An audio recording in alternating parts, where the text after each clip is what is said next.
It's good to see you, man. Good to see you. There's a lot going on in the world of crypto, and I just thought it would be kind of interesting to talk about different historical elements that are clearly like they're poorly understood by the general crypto community. Yeah. And I wanted to start with one called How to Make a Mint.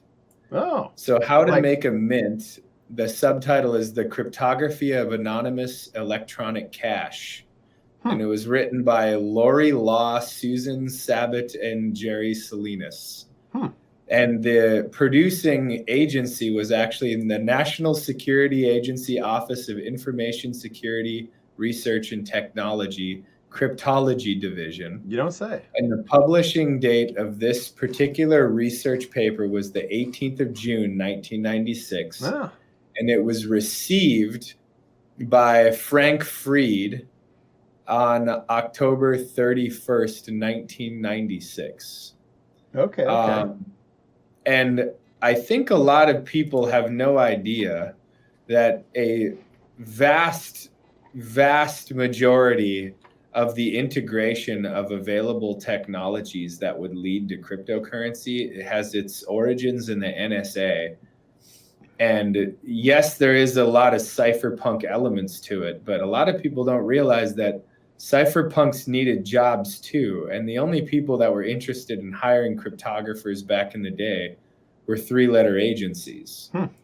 So I definitely don't want to go into all of the details, but I thought there was a few pieces that were worth talking about in the introduction and the conclusion. And then I was going to touch on a couple of the different, so they call it. And I'll link to this. Look below for the link too. Go ahead. So they have different protocol versions within this research paper. This is on MIT.edu, by the way. So this is reputable, real deal, MIT.edu. Yeah, go ahead. Thank you. Yeah, sources say, all right, experts, according to experts. According to experts. Right? Experts. Yeah. So here's they're experts. They're experts. Go ahead. So I'm going to skip a lot of the introduction, but I'm going to read, this is the first couple sentences. Now, some people probably weren't even old enough to realize 1996 was not exactly the age of the internet. It's not like people were just swimming in broadband computing systems and so on. So this is a pretty visionary paper for its time.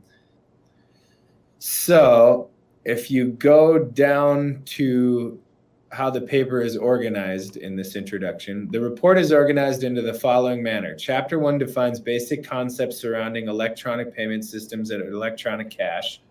Chapter 2 provides the reader with a high-level cryptographic description of electronic cash protocols in terms of basic authentication mechanisms. Chapter 3 technically describes specific implementations that have been proposed in academic literature. And in Chapter 4, the optional features of transferability and divisibility for offline electronic cash payment are presented. Finally, in Chapter 5, the security issues associated with electronic cash are discussed. So there's a couple of things that I want to point out here. The verbiage between How to Make a Mint and the Satoshi white paper are blaringly obvious. They literally call it electronic digital cash. And another thing about it is if you go down to protocols. Cool. This is interesting. So go ahead. Some of the verbiage on this, though. So if you go down to, like, for example, protocol 3, but this is pretty consistent through all of them. And by the way, I'm going to link to this paper. So anybody who's watching this, you can, stuff we're talking about, you can search through this. We're publishing this under, it's like fair use, MIT, historical interest, educational, learning, educational, limitless peace. Thank you. So yeah, just feel free to search. This is really good stuff, and I've not seen this stuff before. I just want to say I really appreciate you pointing this out to me, because there's a lot of different papers and just things out there that people just aren't aware of. And and again, people this is don't read papers. Actually, people don't read at this point. Yeah. But Regardless, whether even when people used to read like 100 years ago, not many of them read like these kinds or of back in white the 80s papers. or 70s or 50s or 30s, but well, I guess 20s is 100 years ago. So, but yeah, no, thank you. There's just so much obscure stuff. Even if there's a summary video like this or any of the other hundreds or millions of out there on various social media, this is interesting. I appreciate this. Thank you. And yeah, so I'm following, and this is good learning for me. And I hope for anybody watching that, this is good learning for, you watching also, because we can learn from history, and we don't want to forget history. Because if we forget history and don't learn from history, like that can cause some problems, quite arguably. So You'll be doomed to repeat it, I believe. Or worse. Or worse. Yeah. So check this out. If you go to, for example, in any of these protocols, you're going to see this kind of verbiage, but I'm just picking from protocol 3 here. Look, this is just like a UTXO, right? So creates an electronic coin and binds it. In other words, when you withdraw, a UTXO is created. Alice sends the blinded coin, so in other words, the pseudonymous coin, to the bank with a withdrawal request. Bank digitally signs the blinded coin. You could replace bank with, the miner or the node or whatever. I mean, they even call it a coin. A coin. Bob contacts bank, almost like peer-to-peer electronic cash. Yeah. Now, remember what they always say about Satoshi Nakamoto and how he's a genius because he solved the double spend problem. That's the thesis, right? Well, Satoshi in 2008, he solved the double spend problem. Well, this paper is from 1996, and this uses a verified cryptographic signature to prevent double spending. Go ahead. It's almost like Satoshi was standing on the shoulder of giants. Perhaps. And by the way, I'm looking at what we're talking about. There's a table of contents here, which again, I'm going to link to, so you can see this for yourself. Don't trust us. It's not like trust me, bro here. It's like we're talking about this for learning purposes, fair use, research, limitless peace, and you can see it for yourself, mit.edu. So check this out. If you go to 2.4, and remember, we're still on chapter 2 here. So this gets much more academic, and it starts to parallel Bitcoin. Yeah. And by the way, let me say at the top, I will say at the very, very top, it says anonymous, anonymous from MIT, ostensibly, got this individual, you can see it, at the very top, first line, got NSA's permission to make this report available. So if you go to 2.4, which is underneath the first 4 protocols. Oh yeah, 2.4, right above section 3. Basic a lot of electronic cash protocols. So this is where it starts to really look like Bitcoin. So we would be talking about PGP, people. Yeah, there would be a public and a private key. All right. Yeah, I'm looking at this. How to make a section 2 section. So just to I'll say what I'm seeing. So I see contents, introduction, and I see 5 sections, and I see a conclusion and references, and there are references, so they cite their sources, not just trust me, bro. And introduction, and then section 1, what is electronic cash? Section 2, cryptographic description. 3, proposed offline implementations, which I don't know if they're talking about like the Bitcoin Cash register or if there's a Monero register, or like that could mean a lot of things. And then 4, optional features of offline cash. Like, are they talking about goldbacks here? Is this a white paper on goldbacks?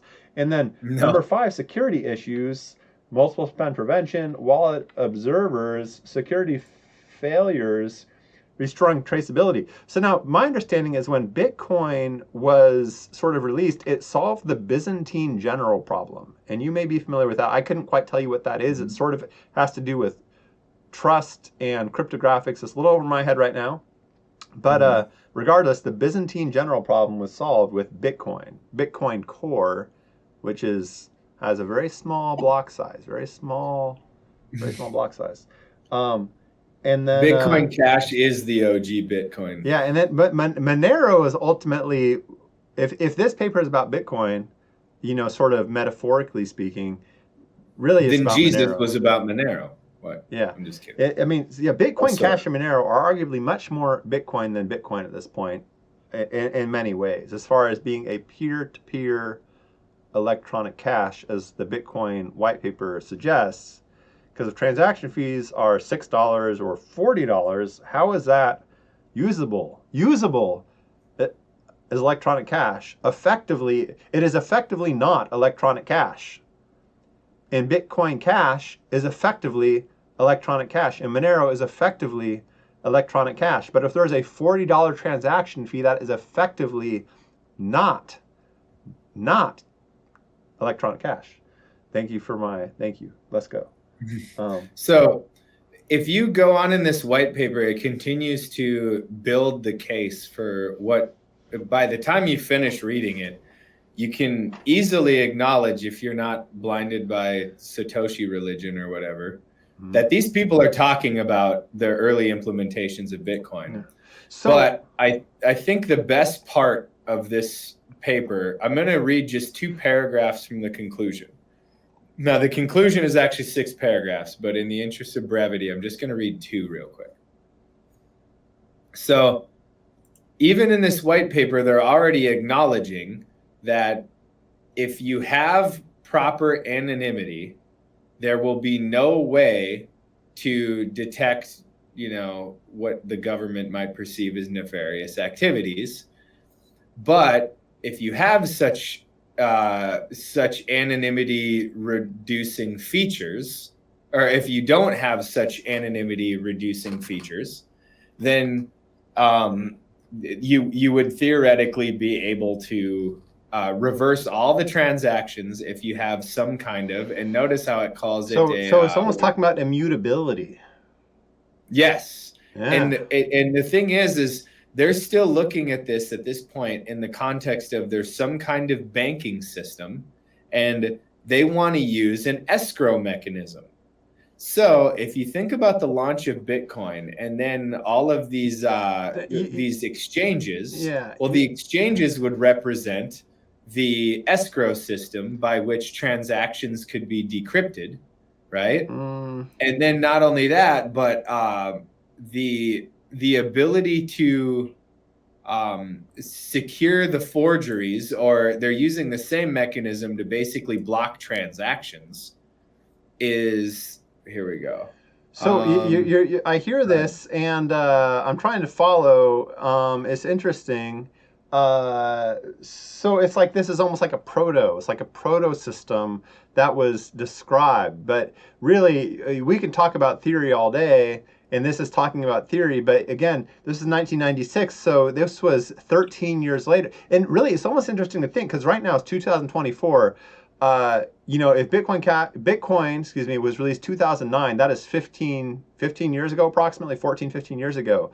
So this was 1996. So this was 13 years ago. So there's actually more time between the time Bitcoin Core was released and now is more time, unless my math is wrong, than between this paper and Bitcoin was released. But regardless, it took between 1996, 13 years approximately, to get this from a proto paper, which is basically the foundations, to the working functional thing that, again, then for whatever reason they decided to sort of make it non-functional with the not raising the block size. But again, that's been solved by like Monero and other stuff. I might even point out that the original intent was to eventually introduce larger block sizes. And I think Satoshi had said that in so many words. The Satoshi thing aside, okay, I think the original intent was probably to have the larger block sizes. Are you talking about in reference to the Bitcoin white paper, or to what we're looking at right now on MIT? In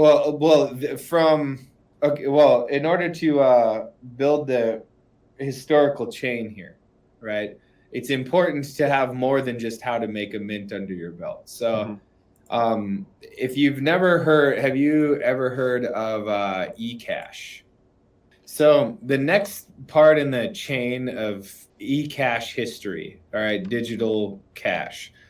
So this is like a surface level from Wikipedia.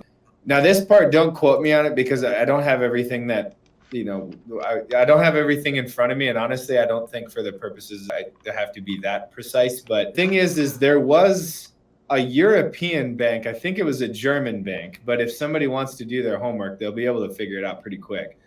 So there was a US bank and a German bank, I think it was, that had used eCash for a little bit, but it just never caught on. But this is another example of people using cryptography. But at this point, it was very bank-centric. Okay, so in the 1980s, it was very bank-centric. And then from 1995 to 1998, it was being used at banks to cryptographically send ledger payments. And then by the time you get to the NSA searching through this stuff with how to make a mint and so on, I mean, this is 1996. So we have like a long history of people trying to use cryptography for electronic cash payments. And Hyperledger is also not like new technology. Hyperledger has been around for quite a while as well. And that was more of an IBM sort of thing. But I guess what I'm trying to say here is it's almost dangerous how the Bitcoin crowd imagines themselves to be knowledgeable on the history of these things with like, oh, and then out of nowhere emerges the Satoshi white paper and he integrates these technologies and boom, now we have digital cash. No, this is like a very long, this has a long, long history. Like most of this stuff is older than the people who use it. I mean, 1982, that would make you, 42 years old right now if you were around when eCash was invented. And by the way, David Chaum, he actually has like a lot of other elements in, privacy preserving cryptography for the purposes of spending and all of these other things. Like this guy he's a lifetime of research in his own right. Oh, yeah. And then another thing to consider about all of this is if you don't know your history of the cypherpunks, you probably wouldn't realize that this has deep roots in the anarchist movement. Oh, okay. Yeah. So, and the thing is anarchists have been advocates for digitizing and tokenizing gold since like the 70s.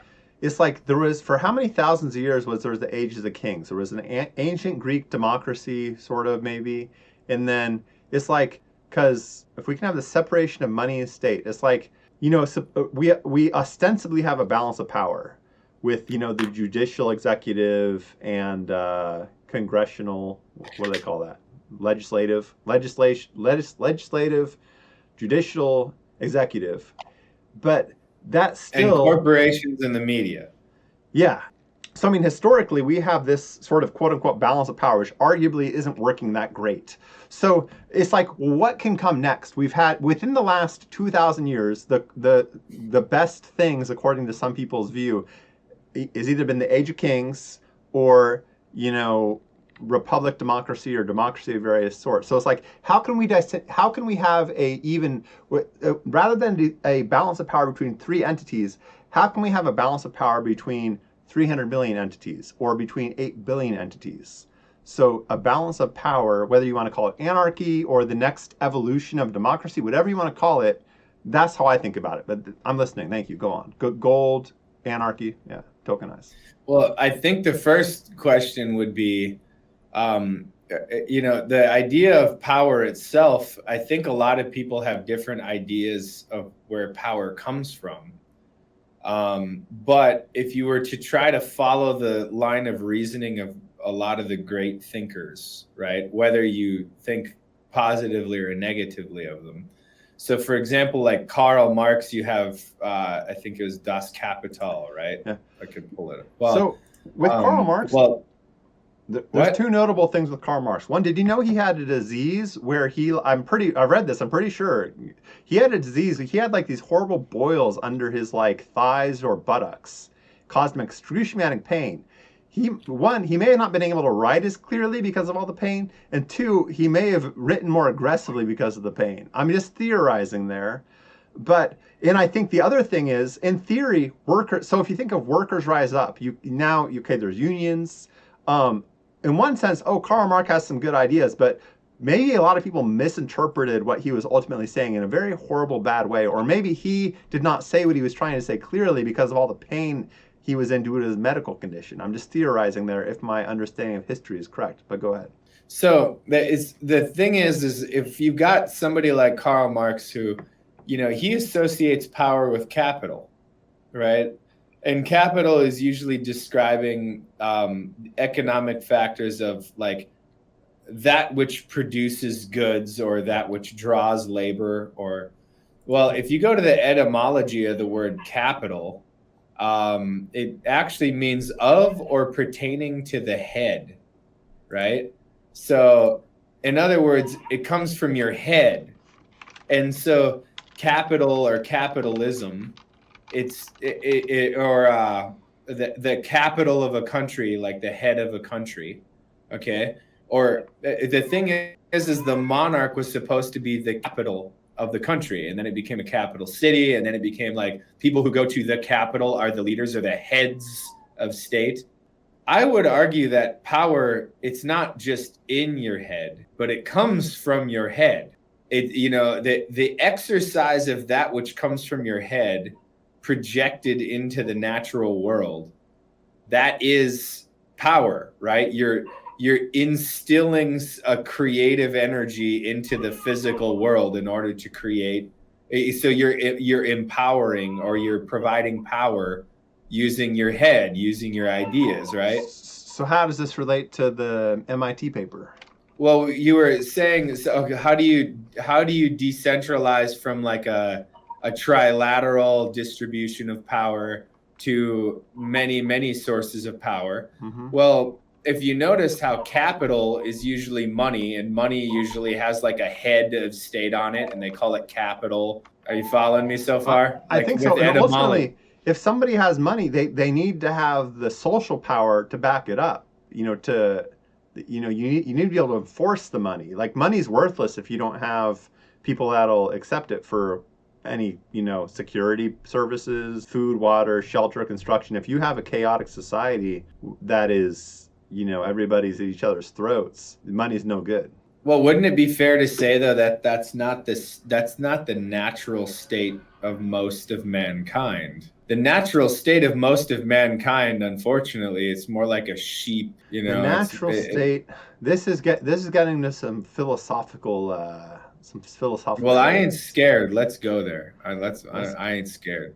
So with eCash, so if we have the separation of money and state, and we want to take the trilateral balance of power, which is arguably not a balance of power because it favors we have Karl Marx over here, and we have 300 million Americans and 8 billion Earth citizens, supposedly.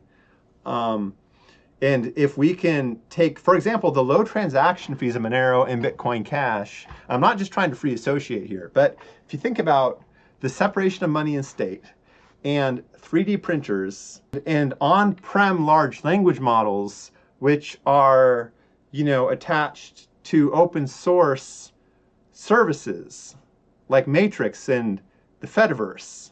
And then if you go with that line of thinking, and again, speaking in poetic ways that are abstract, but with this how to make a mint, you could 3D print a mint, and you could grow the plant mint, and you can make mint tea. And with that said, eCash back in the history with, ultimately, I see cryptocurrency as the way to create more prosperity on Earth.